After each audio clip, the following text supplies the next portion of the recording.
Artinya, ini merupakan isyarat dari kemunculan pasukan pembawa panji hitam, pasukan kedua dari 3 pasukan Imam Mahdi. Ya.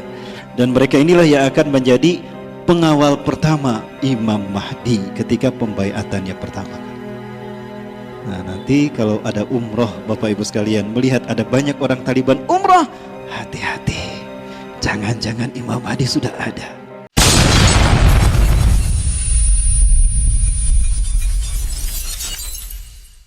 Isyarat-isyarat lain terkait dengan akan terjadinya perang Armageddon. Orang boleh bisa menyaksikan?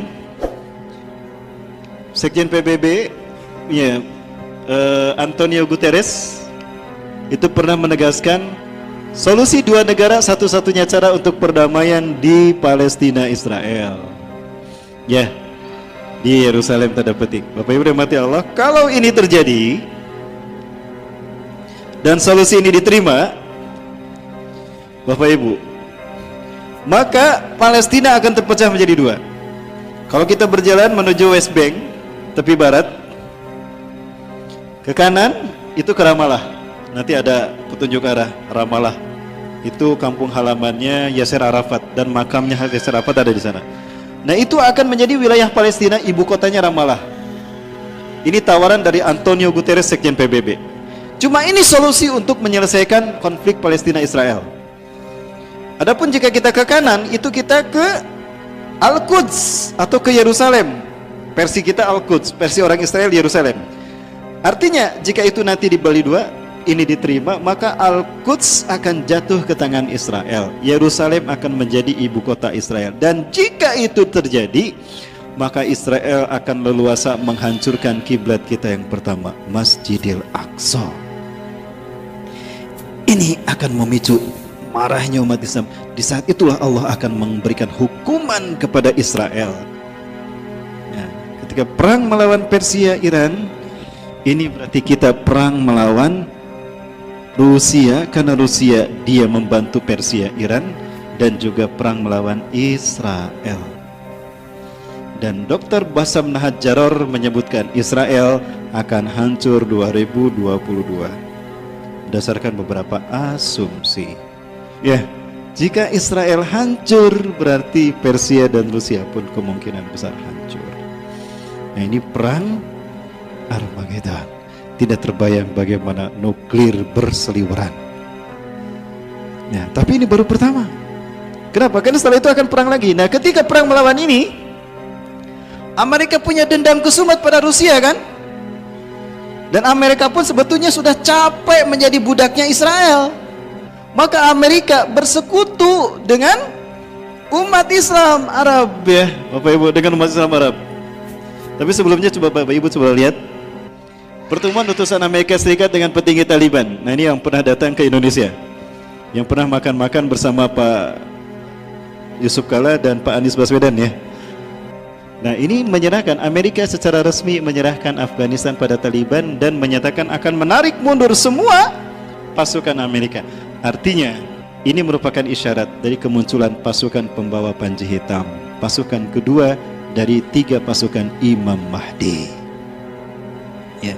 Dan mereka inilah yang akan menjadi pengawal pertama Imam Mahdi ketika pembaiatannya pertama.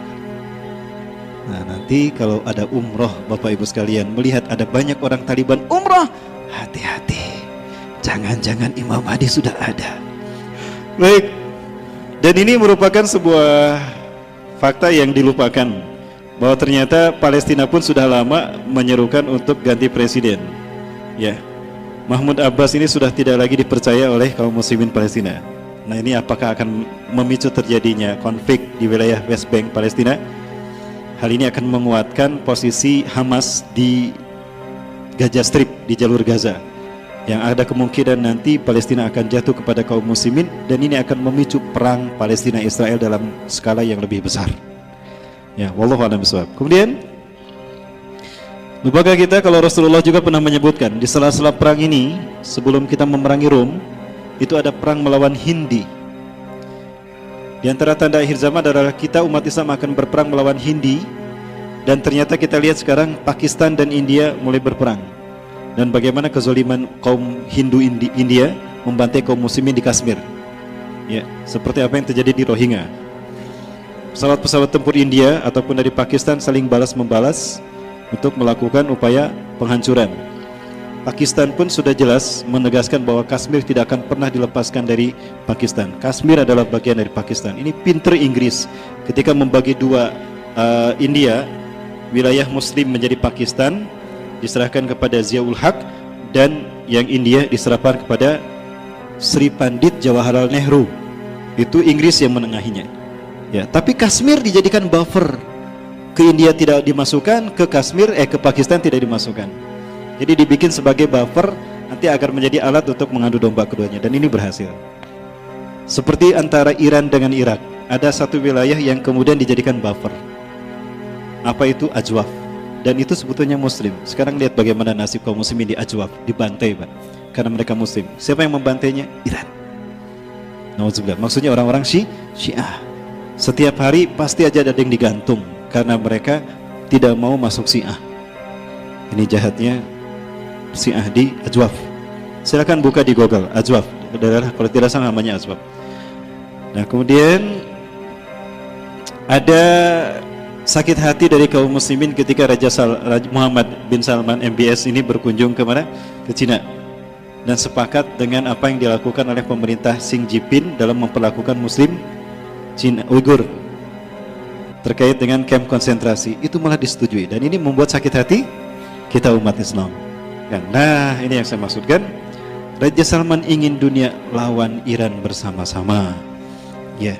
Kemudian Raja Salman menyerukan pada negara-negara Arab untuk bergabung bersama Arab Saudi membantu menyerang Iran. Disambut oleh Amerika Serikat.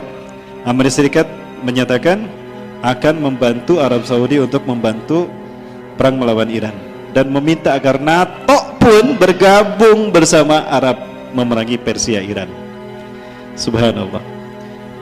Rasulullah mengatakan, kalian akan bergabung dengan Bani Rum. Ya. Tashtarikuna birrum tuqatiluna aduwwan min waraikum. Kalian akan bergabung dengan Rum memerangi musuh di belakang kalian. Siapa musuh di belakang kalian? Nah, ini Bapak. Wa takhuduna hilman taman ma'hum, dan kalian akan mengambil perjanjian yang sempurna dengan barat untuk bersama-sama memerangi mereka. Perang melawan Iran berarti juga perang melawan Rusia dan Israel. Ini analisa saya pribadi. Mungkin berbeda, silakan Bapak Ibu. Nah, perang melawan Iran, Persia dan Israel ini memberikan sisa ghanimah yang banyak, luar biasa. Nah, sementara ghanimah itu hanya diberikan pada orang yang beriman, pasukan yang beriman. Nah, Rum tidak kebagian. Sakit hati Rum. Akhirnya diam-diam mundur dan berkhianat kepada pasukan umat Islam, pasukan Arab. Diangkat salibnya. Salib menang, salib menang, salib menang. Kata siapa salib menang? Didorong, jatuh, mati. Yang mendorong ditangkap dan mati juga. Nah, disitulah berpisah antara Romawi dengan umat Islam. Ya, mereka kemudian membentuk persekutuan. Ya. Hum yuqatilunakum tahta samanina rayah. Mereka bergabung dan memerangi kalian di bawah 80 bendera. Satu bendera 12.000 pasukan, berarti 960.000 nanti. Nah, mereka inilah nanti yang akan menguasai Turki. Namun persekutuan ini terjadi setelah Rom ini dan kaum muslimin betul-betul berhasil menghancurkan Persia dan sekutu-sekutunya. Salah satunya adalah Rusia. Ya, bukan hanya Israel, Bapak Ibu sekalian. Sekarang sebetulnya sudah memanas hubungan antara Amerika dengan Rusia.